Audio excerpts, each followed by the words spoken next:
All right, so we're going to start tonight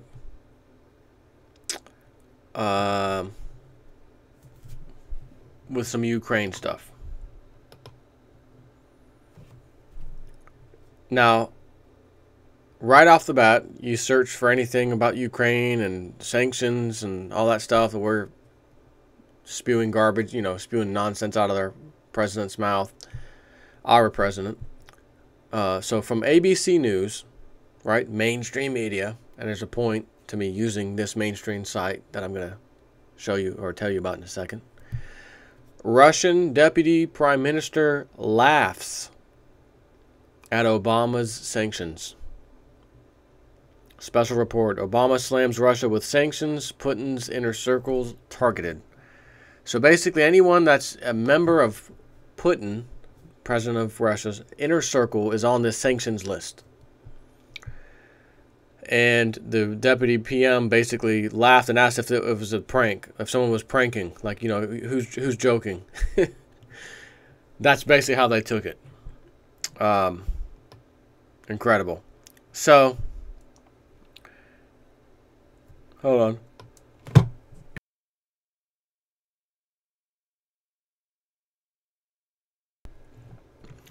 That was ABC News. And it goes on to talk.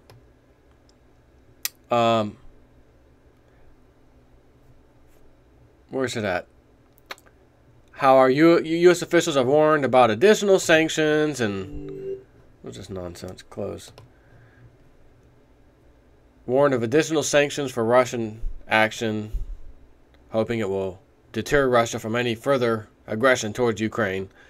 But it didn't appear to upset the often outspoken Deputy Prime Minister at all.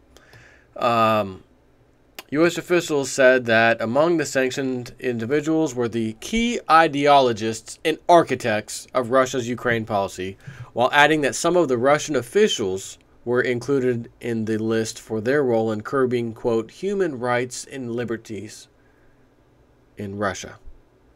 These sanctions freeze any assets under American jurisdiction and prevent American banks from doing business with the named individuals, essentially freezing them out of the international banking system.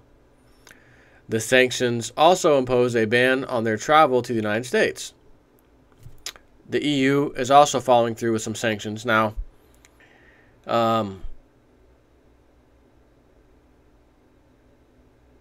where is it at? There was something in here. Basically, where is it at?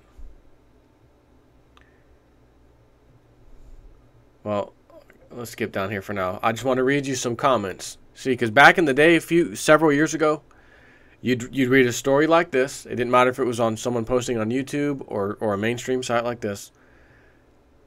And they allow comments at the bottom of the article. And people start writing. And I've scanned through a lot of this. I mean, a lot of this. First page, lots of replies, lots of talking.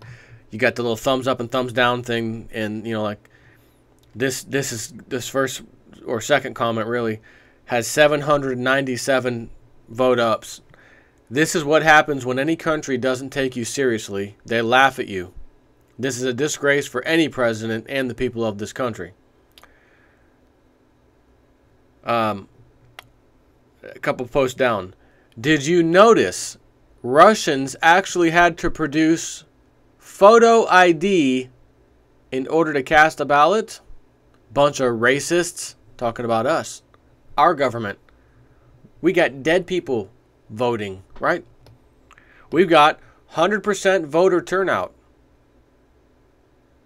And all of them, in some instances, 100% voter turnout, and 100% of that precinct voted for Obama. You mean to tell me not even one person swayed at some of these precincts? 100%? Not possible. Obama in credibility is an oxymoron. He could send Lois Lerner over there and Eric Holder. Commie versus commie. Grab the popcorn. Putin is doing what the GOP should have done from day one. Mock and ridicule the community organizer-in-chief. He does it to you daily.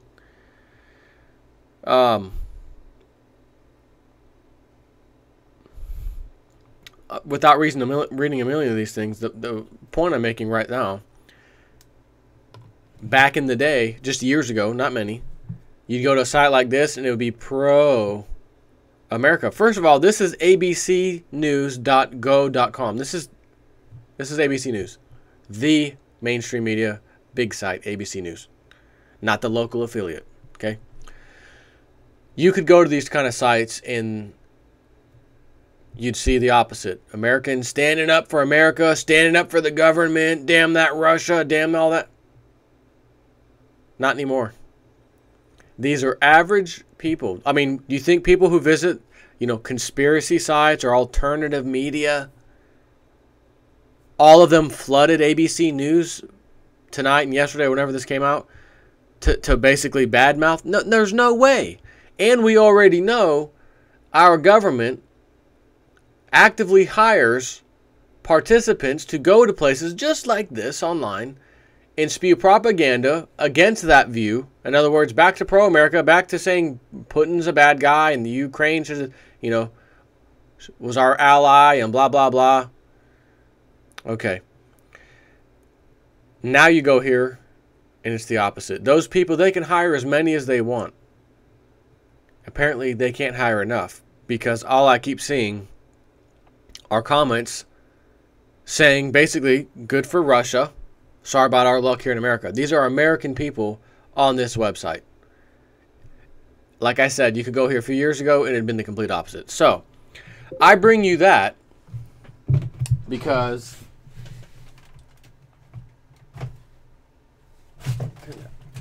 turn that off.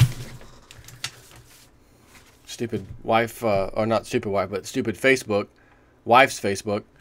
Don't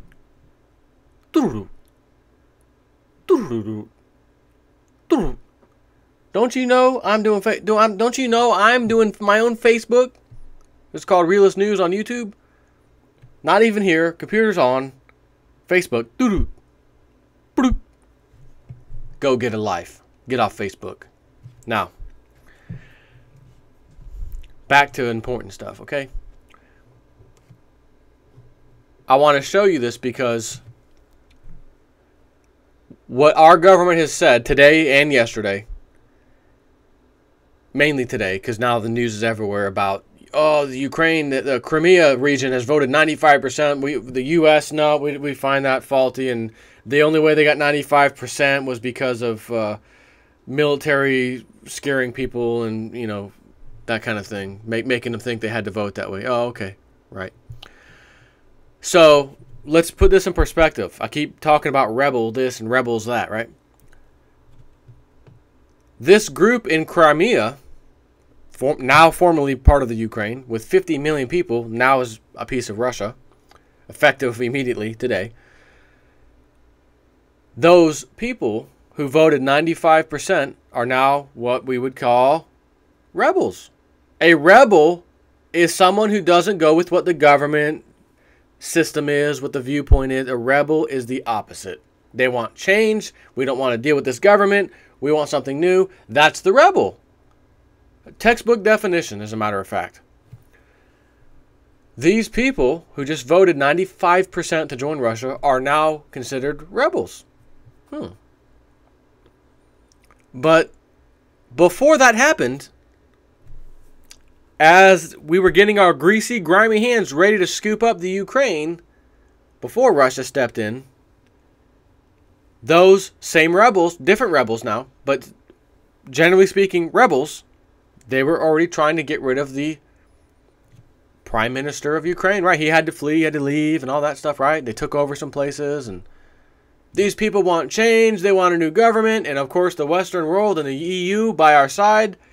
Yeah, you guys, and these people want to join the EU. They want something new. We stand by their decision. They have spoken. Not so fast. Crimea said, no, we don't want that. We want the Russia. So we've helped the rebels at first until Russia came along, scooped up a huge portion of Ukraine, in a very important region known as Crimea. I think I'm pronouncing that right. And now all of a sudden, sanctions and rebels, that we don't recognize that government. We don't recognize that. Whoa. The people, remember the people? You back the people. They want a new government. Oh, but not that government. Oh, gotcha. Well, that's interesting because I got another story from ABC News and all other mainstream media. All I typed into Google, Obama support the rebels in Libya. Remember those rebels? I just talked about those. I keep talking about them for the last few days. And I'm just going to read you headlines from the immediate results of Google from what I just typed in. New York Times, CBS News, Reuters, Business Insider, ABC News, Huffington Post, CNN, Daily Mail UK, Washington Times. All right, you follow me? Now let's read the headlines all the way down. Remember the word rebels. Rebels are now bad. Rebels went into Crimea and went to join Russia. Those guys are bad. We don't like them. U.S. approved arms for Libya rebels fell into jihadist hands. That's hard to believe. That's New York Times. Next one. Obama directs $25 million to support Libyan rebels. CBS News. This is 2011 and 2012, by the way. Because when they post it, you can see the date here. Exclusive. This is Reuters. Obama authorizes secret help for Libyan rebels. Well, we really like helping these rebels. When they had enough of their government, we love to help them. It appears. Right? We're not the kettle calling the pot black, are we? Or the pot calling the kettle black. Report. The U.S. is openly sending heavy weapons from whatever to support Syrian rebels. Oh. ABC News. That's the one I was just at. One who ran the story that we're not quite happy and that the Russian deputy PM is laughing at us. This is serious. We don't support what you guys have done. This is wrong. These people shouldn't have been able to overthrow the government and then hand it off to Russia. Right? Okay. Those are rebels. ABC News. President Obama authorizes covert help for Libyan rebels. Same website, different year. So our rebels are friends. 25 mil here. Tons and tons of weapons here. Aid here. Oh, but that rebel group isn't doing what we need it to do. They're going to Russia. Those rebels are bad. Isn't that amazing? And I could keep going on. Obama signed secret Libya order authorizing support for rebel forces. Obama authorized covert support for Syrian rebels. Sources say, gotta love the sources one. Obama signed secret order giving CIA green light for Libyan rebel force, whatever, blah, blah. Okay. So, we're paying for all this. And then they try to throw out this healthcare thing. Oh, yeah. And if you don't get healthcare, you choose to say, I just don't want it. I'm not going to pay for a product I don't need or want. They're telling you, you will be taxed. And you will pay the government, through income taxes, by the way, that tax. So then you realize, oh, so I'm funding whatever rebels the government wants at the time in the weapons, in the foreign aid, and more foreign aid, and now some new foreign aid because we just overthrew some other country that we've got to put people in power, and we promised them more foreign aid. And a report has just come out of the Environmental Protection Agency, the EPA. The gross and negligent spending that these people have done is sickening. Meanwhile, fee for this, fee for that. We're going to do a little separate video on that right now. Take care.